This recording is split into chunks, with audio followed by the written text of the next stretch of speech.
different way to skin the proverbial cat.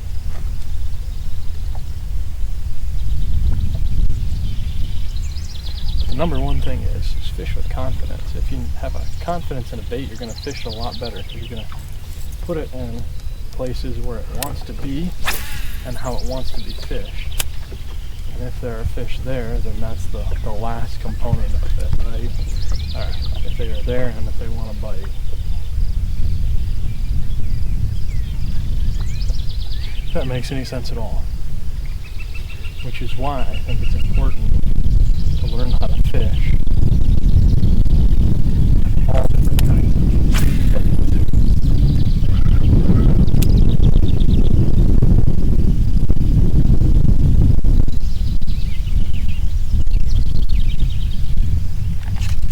Did I get him? I got him.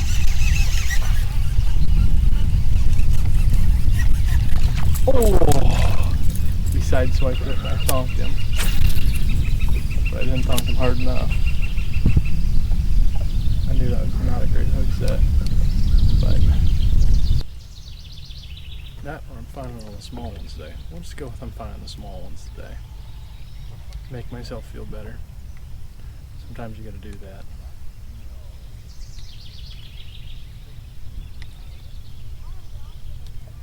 So I spot locked here for a reason.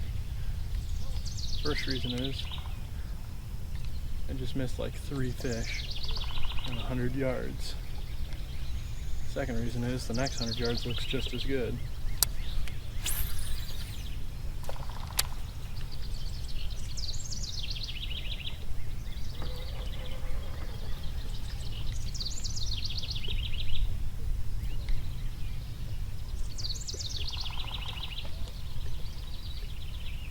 So what I'm doing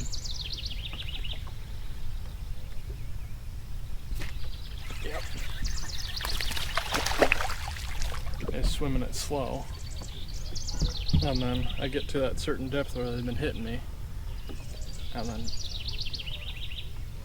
pop them. Little guy.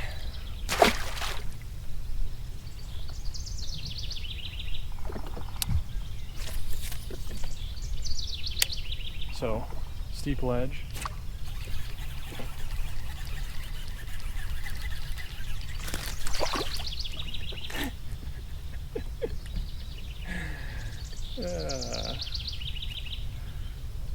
Fish the drop-offs.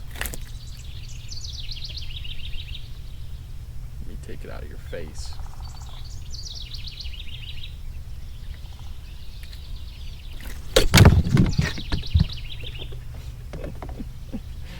Hey guys, I'm an amateur bass fisherman.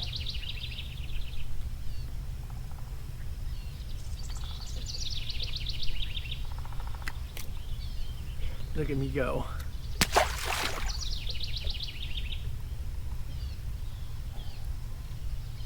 I'd say we used that bait as good as we could. We're going to do it for one more time though.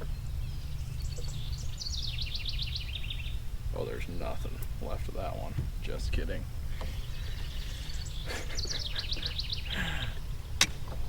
So that shows you the importance of spots and why I spot lock.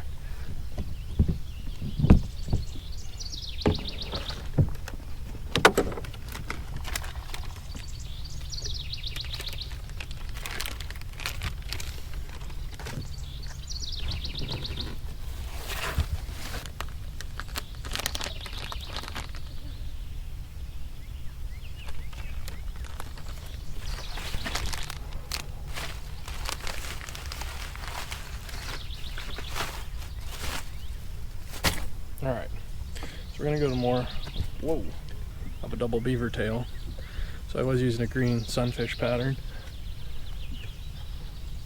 Single beaver tail. But this should work just fine too. It's a little smaller profile of a bait too. Cut the top 1/2 inch off because we're using it on a jig trailer.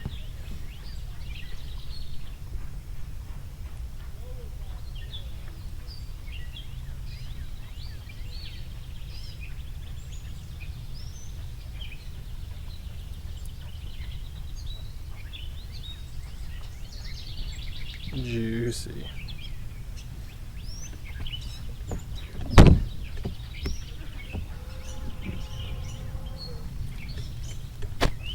Where I caught those last two fish was about 20 foot off the shore. I'm sitting about 50 foot off the shore. So what am I doing? I'm checking to see if they're like, oh, now we want to be at 30 or 35 foot off the shore.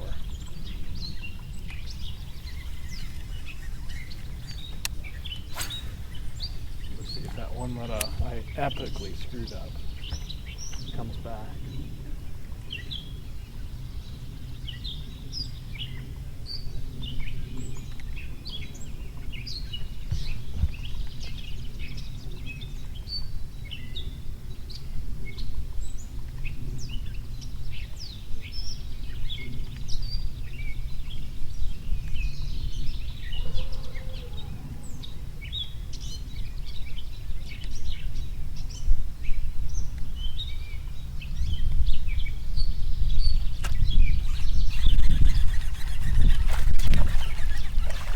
Huge.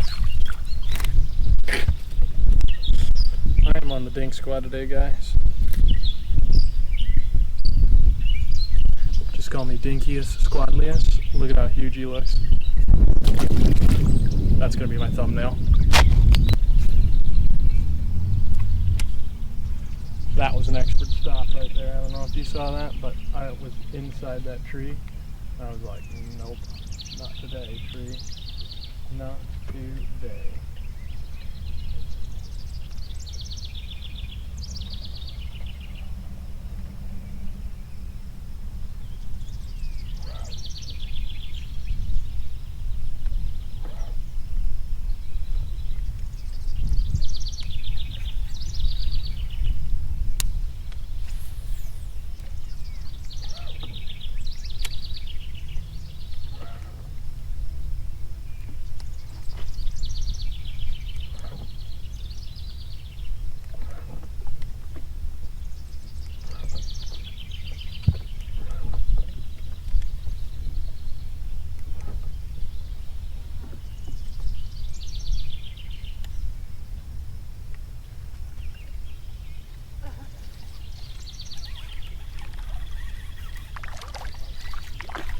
Picked up another dink.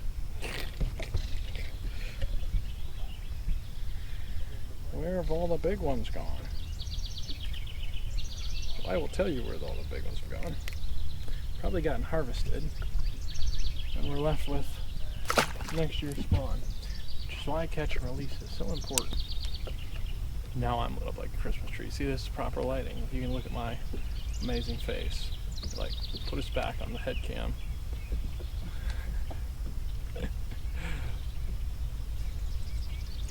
This little piece of shoreline has been the most, oh, I missed him. He was messing with it and I was like, oh, what's that feel? Feeling thumping.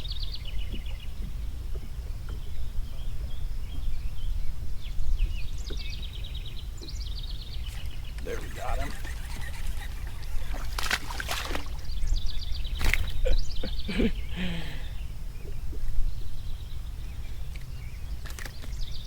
Like, I'm feeling this fish thump me back and forth, back and forth. Like, I'm not getting him. Shows you I do know what a bite feels like, I guess.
Another dinker.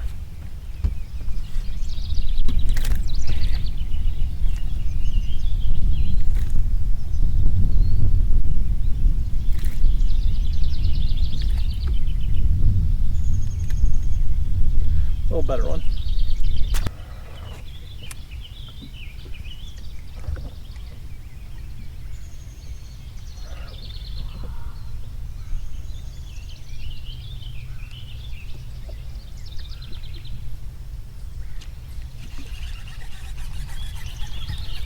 Another one on the Dink Squad. Well, the good news is we've got a very healthy bass population of footlongers. Nice.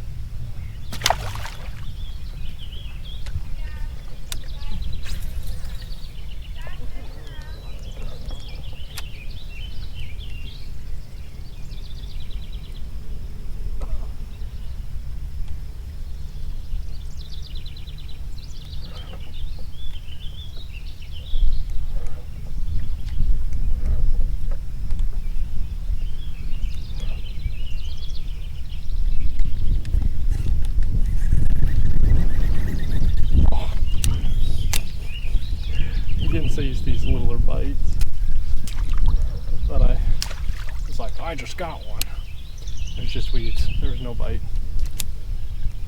Alright, we're gonna have to flip her around. The wind's starting to pick up. And come back on this the other way. Which that's a-okay.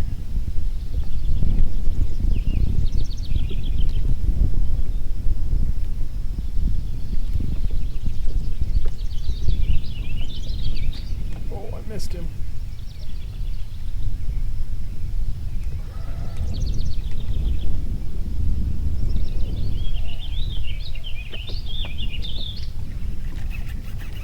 That might be a better fish, finally.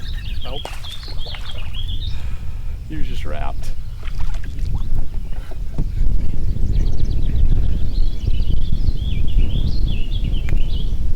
at the size of that one. Looking huge. Dink Squad.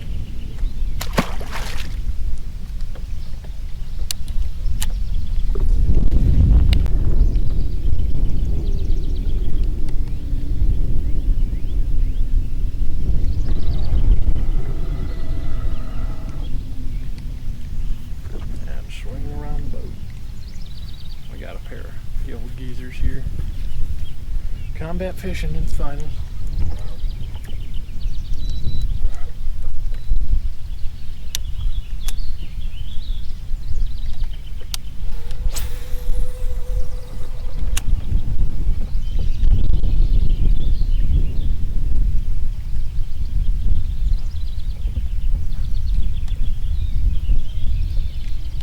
So I'm gonna spotlight because these guys are walleye trolling. So they can troll around these. Actually, might be our first nice fish of the day. Nope. This feels all right. It's our biggest fish of the day. There we go.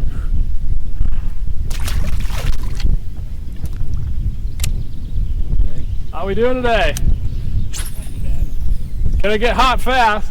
Yes, it is. Figured I'd get out, make a couple casts, and then hide before it gets toasty. Trolling for walleye?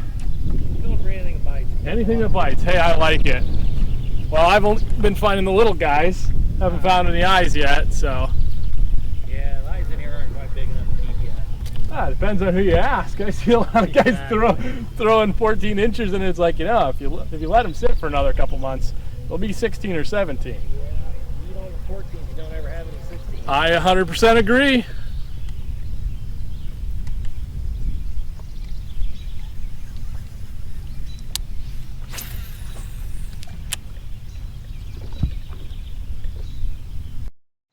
Hey guys, wanted to talk through the last minutes of this video. So I made an amateur mistake. I know, shocking out of an amateur YouTuber, but I knocked the audio jack out of my GoPro. So what you're hearing is me dubbing over this. Got a nice little fish here, and I couldn't believe that I wasn't filming off of the start. So what do we have to do? We have to film the release, and that's a-okay. checked out my jig and back at it because you know what? That jig was working beautifully today. Why change anything at all? So, as I mentioned before, I screwed up, and we've got a couple more clips here to go through, including one really, really fun fight here. And this one was totally unexpected. Not this one here. This is just an average fish, guys. Don't get too excited.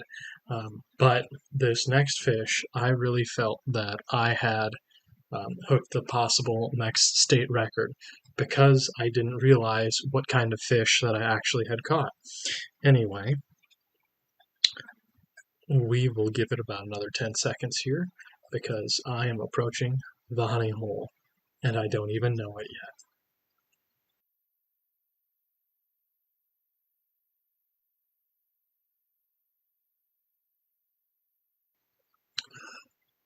The funny thing about this is the words that just came out of my mouth are, "That was a perfect cast." And then I feel that thump, and that thump was a bigger thump than I'd ever felt on this rod before. As you can tell, we have this thing backbone loaded all the way 2/3 of the way down the rod, and I'm like, oh my, this is a heavy rod, and it is just. I handled this fish really well, and unfortunately, what you can't tell is, I have 50% of my rod out of frame here, but this thing is giving me the works. It's got me, it's up against here, and I have no idea what I actually caught at this point in time. I'm like, man, this is huge. This thing, it's pulling me down. It's going where it wants to go. It was underneath the boat for a couple seconds, and right about here, I realized that it's a catfish. And I try and boat flip it. So you guys, whiplash warning in about 10 seconds. Be ready to hold on to your phones because I boat flip this thing. And, it's pretty impressive boat flip if I do have to say. Here's the boat flip. Ready? 3, 2, 1. Watch out for whiplash. Oh! Anyway, I hit you guys pretty hard there. Sorry about that. And get you guys squared back up. Make sure everything is sort of put back together and that you didn't get knocked off the boat. And of course, we'll show you this fish because it is a really nice fish. Like I mentioned, I thought if it was a bass, it was going to be about the new state record because it was fighting so hard. But those catfish guys will say, yeah, you were probably only about 40 pounds off of the state record for channel catfish, which I 100% agree with. But anyway, it was just a really nice fish. It's unfortunate that I didn't get audio with it because I was really, really excited and it would have been good to see. I try and get the sun out of the angle here to show you guys this fish, but can't always win. The wind and the sun were pushing me around at this point, and I wanted to get this fish back in the water. So we'll give you a quick look at him, and there he is. And I wanted to get him right back in the water as fast as possible. So with that, thank you all very much, and take care, and good luck out there.